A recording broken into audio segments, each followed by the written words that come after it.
Baiklah, Bismillahirrahmanirrahim. Assalamualaikum warahmatullahi wabarakatuh. Di sini kami dari kelompok 6 akan menjelaskan mengenai materi yang akan kami sampaikan tentang nasihat hukum, bantuan hukum bagi seorang tersangka atau terdakwa.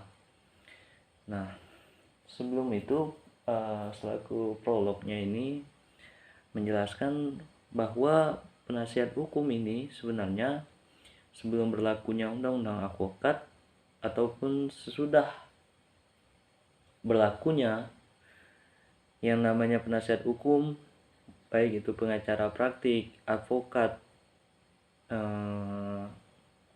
dan konsultan, itu tidak ada yang membedakan dari hal tersebut. Mungkin ada beberapa hal yang dapat membedakan seperti wilayah fungsi yang mereka pakai, yang fungsi wilayah mereka. Contohnya seperti pengacara itu hanya berlaku ada di pengadilan setempat, pengadilan di tempat tersebut. Nah, sedangkan untuk penasihat hukum lainnya itu bisa berlaku baik di luar ataupun di dalam negara. Nah, itu yang membedakan dari kekuasaannya.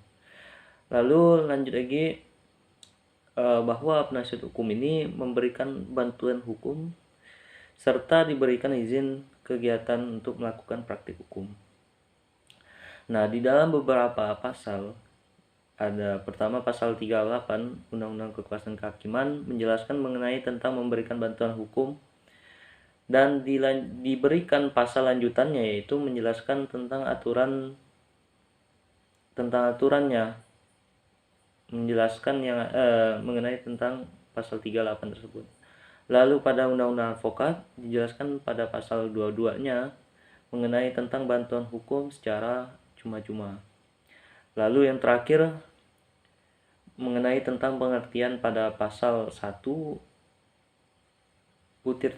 di dalam Kitab Undang-Undang Hukum Acara Pidana, bahwa pengertian penasihat hukum seorang yang memenuhi syarat yang ditentukan atau berdasarkan undang-undang yang ditentukan oleh atau berdasarkan undang-undang untuk memberikan bantuan hukum. Nah, itu saja yang bisa saya jelaskan mengenai tentang pengertian penasihat hukum. Selanjutnya akan disampaikan oleh teman saya. Wabillahi taufiq wal hidayah. Assalamualaikum warahmatullahi wabarakatuh. Materi selanjutnya yaitu mengenai advokat. Advokat adalah orang yang berprofesi memberi jasa hukum baik di dalam maupun di luar pengadilan yang memenuhi persyaratan berdasarkan ketentuan Undang-Undang Nomor 18 Tahun 2003 tentang advokat. Advokat juga dapat diartikan sebagai seseorang yang melakukan atau memberikan nasihat atau advis dan pembelaan mewakili bagi orang lain yang berhubungan dengan penyelesaian suatu kasus hukum. Kemudian tugas advokat yaitu memberi pendampingan hukum, membela, dan memastikan bahwa seorang klien mendapatkan hak-haknya dalam menjalankan proses hukum.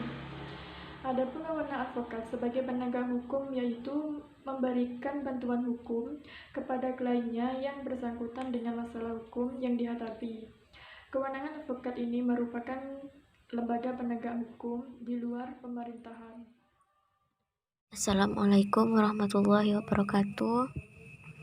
Di sini saya akan menjelaskan lembaga bantuan hukum. Secara umum, pengertian lembaga bantuan hukum adalah sebuah lembaga yang sifatnya non-profit, didirikan khusus untuk memberikan layanan sebaik mungkin secara gratis kepada mereka yang butuh bantuan hukum, tetapi tidak mampu, bukan buta hukum, maupun tertindas oleh kasus yang sedang dihadapinya.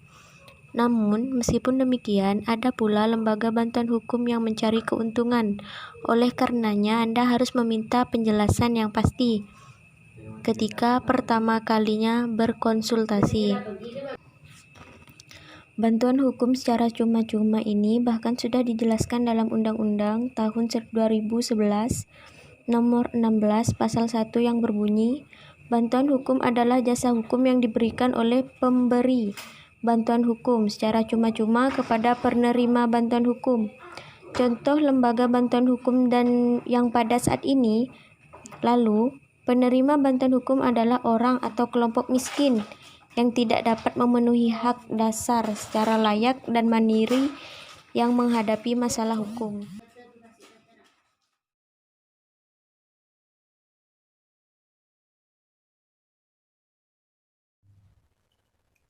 Terdakwa itu mempunyai hak dalam menindaklanjuti tuduhan yang diberikan kepadanya. Adapun berbagai macam hak-haknya yaitu tersangka berhak segera mendapatkan pemeriksaan oleh penyidik dan selanjutnya dapat diajukan kepada penuntut umum. Tersangka berhak perkaranya segera dimajukan ke pengadilan oleh penuntut umum.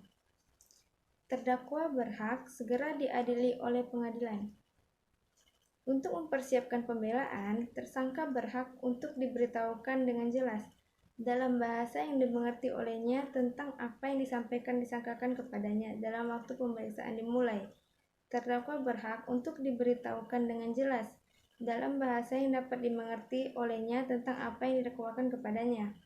Dalam pemeriksaan pada tingkat penyidikan, dalam pengadilan, tersangka atau terdakwa berhak memberikan keterangan secara bebas kepada penyidik atau hakim. Dalam pemeriksaan pada tingkat penyidikan dan pengadilan, tersangka atau terdakwa berhak untuk setiap waktu mendapatkan bantuan juru bahasa sebagaimana yang dimaksud dalam pasal 177. Dalam hal tersangka atau terdakwa bisu dan atau tuli, diberlakukan ketentuan sebagaimana yang dimaksud dalam pasal 178. Guna kepentingan pembelaan, tersangka atau terdakwa berhak mendapatkan bantuan hukum dari seorang atau lebih penasehat hukum selama dalam waktu dan pada setiap tingkat pemeriksaan menurut tata cara yang ditentukan oleh dalam undang-undang. Baik, materi selanjutnya adalah tentang penjelasan dari Pasal 54 Undang-Undang Nomor 8 Tahun 1981 tentang Kitab Undang-Undang Hukum Acara Pidana. Jadi, dalam setiap tahap pemeriksaan, khususnya pada pemeriksaan di tahap penyidikan, hak untuk mendapatkan bantuan hukum sudah harus diberikan kepada tersangka, khususnya bagi mereka yang kurang mampu dan bagi mereka yang belum paham mengenai hukum. Sebagaimana yang diatur dalam Pasal 54 Undang-Undang Nomor 8 Tahun 1981 tentang Kitab Undang-Undang Hukum Acara Pidana, di situ dikaitkan bahwa guna kepentingan pembelaan tersangka atau terdakwa berhak mendapatkan bantuan hukum baik dari seorang atau lebih penasihat hukum selama dalam waktu dan pada setiap tingkat pemeriksaan menurut tata cara yang diatur dalam undang-undang ini. Jelas bahwa tersangka sejak dalam tahap pemeriksaan di penyidikan sudah boleh menikmati atau memperoleh haknya.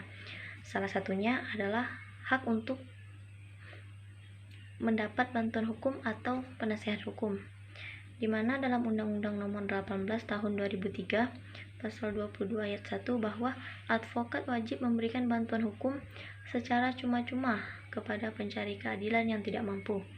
Ini memberikan suatu pemahaman di mana hak tersangka merupakan jaminan dari hak asasi manusia. Dengan adanya bantuan hukum atau penasihat hukum membantu memberikan perlindungan terhadap tersangka.